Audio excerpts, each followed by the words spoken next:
निरामय सर्वे भद्राणि पश्यन्तु मा कश्चित् भवेत्। ओम शांति शांति शांति। श्रृंखला चालू करी थी।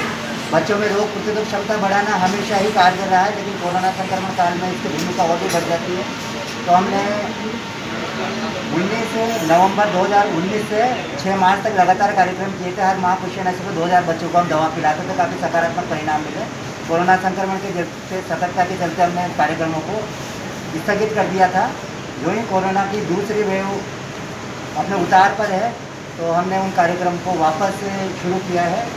तो पहले चरण की शुरुआत हम पिछली बार से कर चुके थे। तो 800 से ज़्यादा बच्चों को घर पर ही कोरोना गाइडलाइन की पालना बहुत ज़्यादा जरूरी है। कि कोरोना गया नहीं है। तो पिछले 14 जून से हमने कार्यक्रम के रजिस्ट्रेशन शुरू करके 800 से ज़्यादा बच्चों को हम घर पर ही दवा पहुँचा चुके हैं।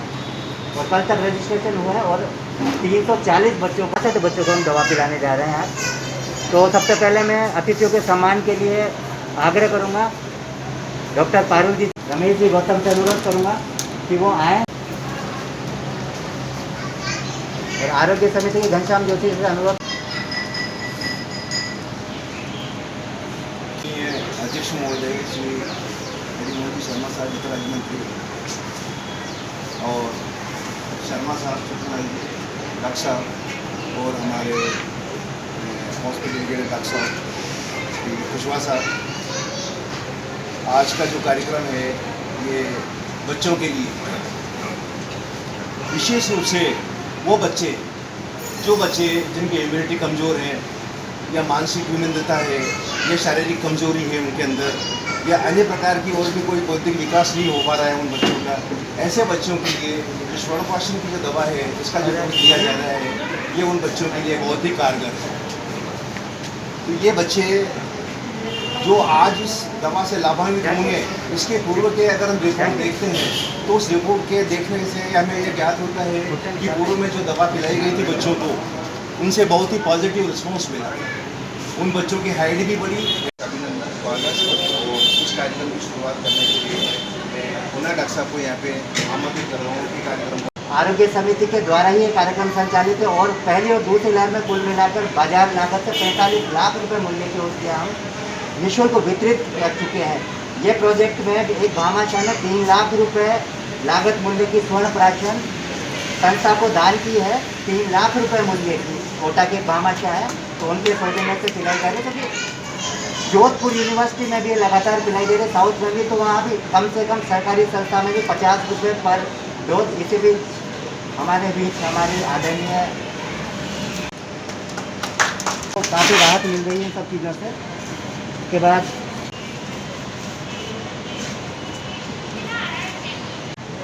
संजय शर्मा जी हैं, सक्री भाई, बाद में आमंत्रित कर रहा हूँ। कई बार आ चुकी हूँ और मैंने अपना इलाज भी करवाया यहाँ पर, जानुधारा, शिरोधारा वगैरह। उससे मुझे घुटने में बहुत राहत मिली। और ये बच्चे को स्वर्ण प्राशन भी पिलाया 2-3 बार, इससे इसकी लंबाई भी अच्छी बढ़ गई है। और जो डॉक्टर साहब ये कार्य कर रहे हैं सराहनीय स्वर्ण प्राशन का, जिससे कि बच्चों की मनोवैज्ञानिक और मानसिक शारीरिक वृद्धि हो, इसके लिए आपका सराहनीय कार्य है। ओटी में भी आपने अनेक पंचकर्म की सारी सुविधाएं चालू कर रखी। और बूंदी का नाम विशेष राजस्थानी नहीं, पूरे देश में भी अभी इसका नाम आ रहा है। और ये अपने केरल के तर्ज में इसको आगे ले जाना चाहते हैं, ताकि बूंदी का नाम पूरे देश में, और देश नहीं विदेश में भी, यहाँ पर कई विदेशी भी आते हैं अपने पंचकर्म वगैरह करवाने के लिए। तो आपका बड़ा सराहनीय कार्य है और मैं यही चाहूँगी कि ये आगे से आगे चले। हमारे विभाग के 5 पेशेंट गए थे, 5 का ऑपरेशन टल गया। अभी हम ओटी में चलेंगे और मिलेंगे उनसे। जो आप 1 तारीख को आई थी, उसमें जो 5 पेशेंट लिए थे, 2 जयपुर के थे और 2 तो अभी भी हैं, और 5 के ऑपरेशन की कंडीशन थी और वो ऑपरेशन भी टल गए हैं। रिश्ता रहा और इन बालकों की तरह छोटे बालक के रूप में मैंने अपनी चिकित्सा भी उपलब्ध दी है, कार्य किया है। ये जो आज ओटी वार्ड है, इस समय ये एक भर्ती वार्ड हुआ करता था। इस वार्ड में जब मैं बीमार था तो मुझे भर्ती रहने का अवसर मिला। जैसा कि भाषण शब्द है वो अपने आप में ही शक्तिदायक का बोधक है, और फिर उससे आगे स्वर्ण लग जाना तो वो कितना शक्तिदायक और बालिकों की इम्यूनिटी बढ़ाने का कार्य करेगा ये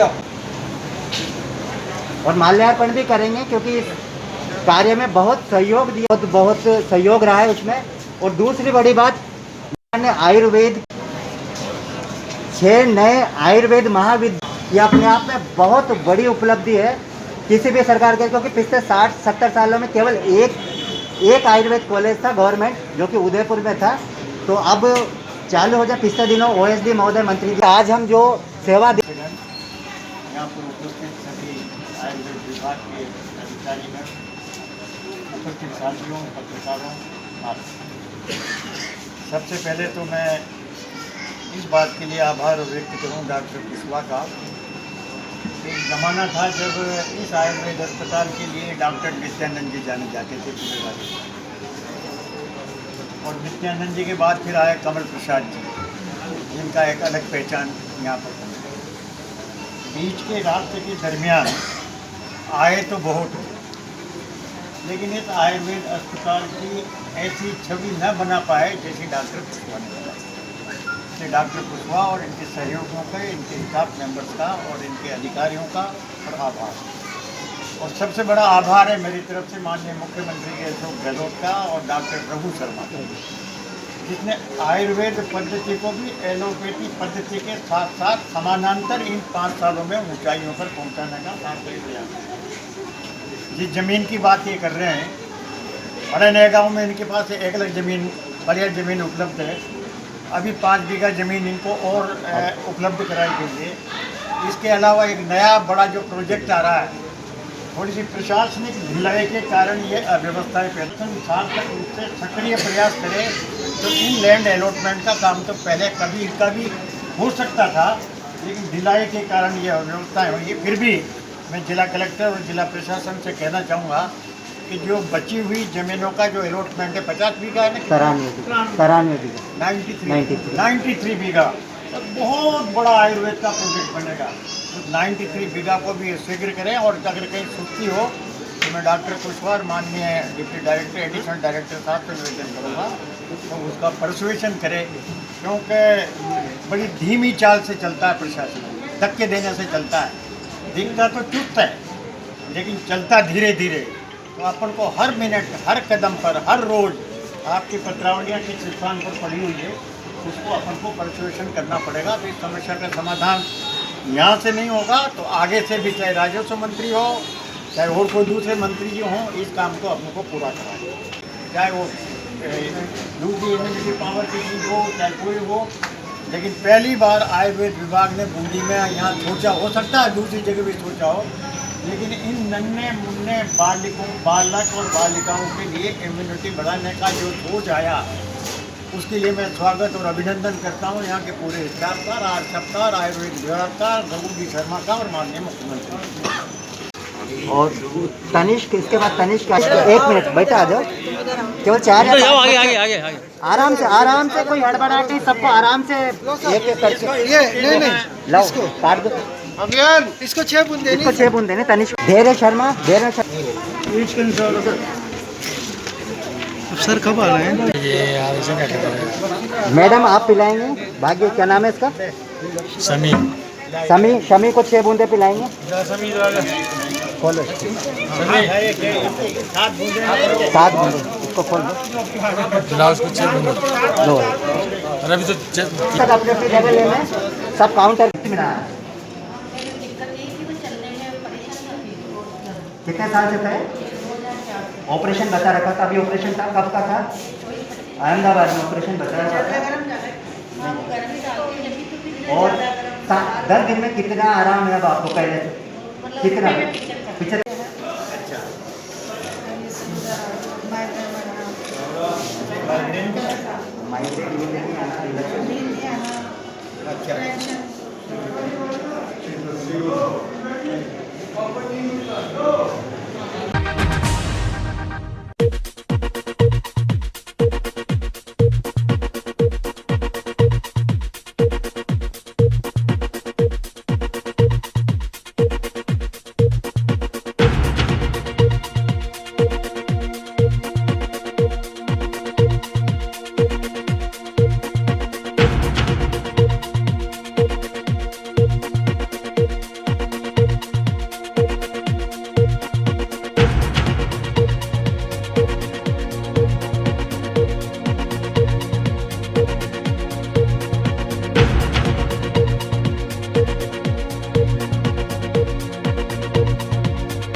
किस तरह से आयुर्वेद को, बात तो अभी नहीं आया, लेकिन आगे हाँ जी। बताइए किस तरह से आयुर्वेद को आगे बढ़ाने के लिए आप क्या किस तरह की रणनीति रहेगी? इससे कोविड काल में आयुर्वेद की जो प्रतिरोधक दवाइयाँ हैं उन पर ज़्यादा से ज़्यादा लोगों को देंगे, विभागीय सब गतिविधियों को बढ़ाएंगे और प्रचारित करेंगे, जिससे लोग इम्यूनिटी को बढ़ा सकें और आरोग्य ले सकें, और विभाग की उन्नति के लिए हम संभव प्रयास करते हैं। ये हमारा दवाई पिलाते हुए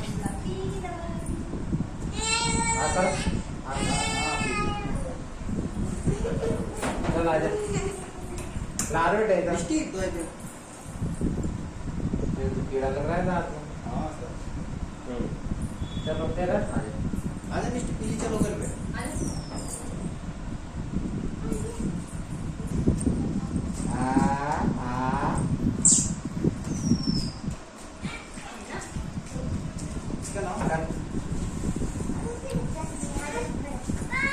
नाम लिखाना है, बिल्कुल नाम लिखाना है ना, खड़े इधर खड़े इधर आ जा।